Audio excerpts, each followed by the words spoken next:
The first story is The Haunting in the Attic. It was a stormy night, and I found myself home alone for the first time in ages. My parents had gone out of town, leaving me to keep an eye on the house. The old Victorian mansion felt eerie, especially with the wind howling outside. As I settled in for the night, I heard strange noises coming from above. Creaks and footsteps echoed from the attic, sending chills down my spine. I brushed it off as the house settling or the wind playing tricks, but the noises persisted, growing louder and more unsettling. Curiosity got the better of me, and I decided to investigate. With a flashlight in hand, I climbed up the narrow stairs leading to the attic. The musty smell of old furniture filled the air as I cautiously stepped into the dimly lit space. To my horror, I saw shadows moving along the walls, shifting and contorting in unnatural ways. My heart pounded as I called out, "Who's there?" No response came, but the shadows seemed to grow more active, as if they were taunting me. My flashlight flickered, casting an eerie glow on the decaying objects scattered throughout the attic. Suddenly, a whisper echoed through the air. "Get out!" Fear gnawed at me, and I turned to leave, but the attic door slammed shut, trapping me inside. Panic surged through me, and I frantically tried to open the door, but it wouldn't budge. The shadows seemed to converge, forming a sinister figure that moved towards me with malevolent intent. I felt an invisible force tightening around my throat, making it hard to breathe. The oppressive presence in the attic was suffocating. Summoning all my courage, I shouted, "Leave me alone! I'm not afraid of you!" With a final burst of strength, I managed to pry the door open and stumbled out of the attic, gasping for air. The house felt charged with an unsettling energy, and I knew I'd encountered something otherworldly. Terrified, I called my parents, begging them to come back immediately. As I waited for their arrival, the feeling of being watched never left me. The attic's haunting presence had awakened something sinister within the old house, and I could no longer feel safe within its walls. The second story is The Malevolent Mirror. One evening, my parents left for a dinner party, leaving me home alone. As I roamed the house, I noticed an antique mirror in the hallway. The mirror had a beautiful, ornate frame, but something about it felt off. I had always avoided looking into it, dismissing it as mere superstition. However, curiosity got the better of me that night. I approached the mirror cautiously, half expecting to see a reflection that wasn't my own. But as I stared into its depths, my reflection seemed normal at first. Then, I noticed something peculiar, a flicker of movement behind me, like a fleeting shadow. I turned around but found nothing there.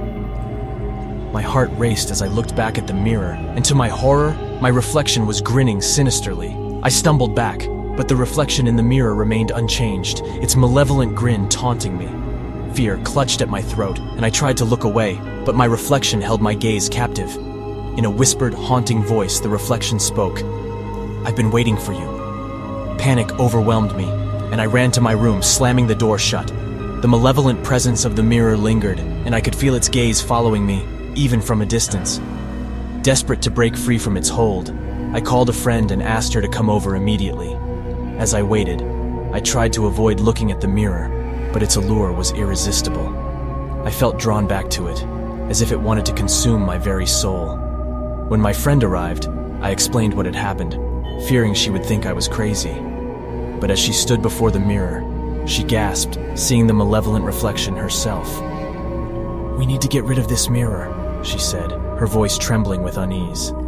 Together, we carried the mirror to the backyard and smashed it into pieces. As the glass shattered, an oppressive energy seemed to lift, and the malevolent reflection disappeared.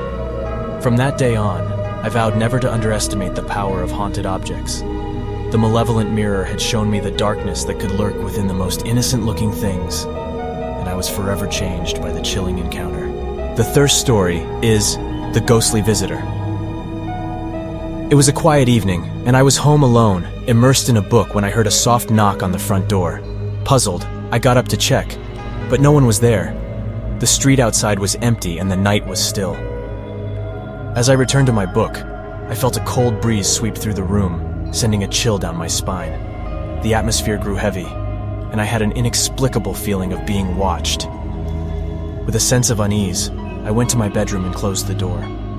The feeling of being observed persisted, and I tried to convince myself it was my imagination. Suddenly, the temperature in the room dropped drastically, and I saw a faint, ethereal figure standing by my bedside.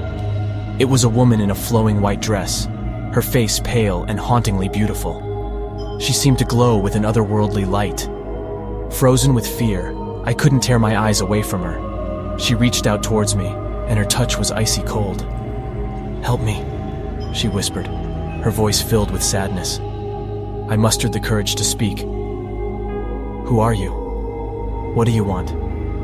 "I lived here a long time ago," she replied. "I died tragically, and my spirit has been trapped ever since."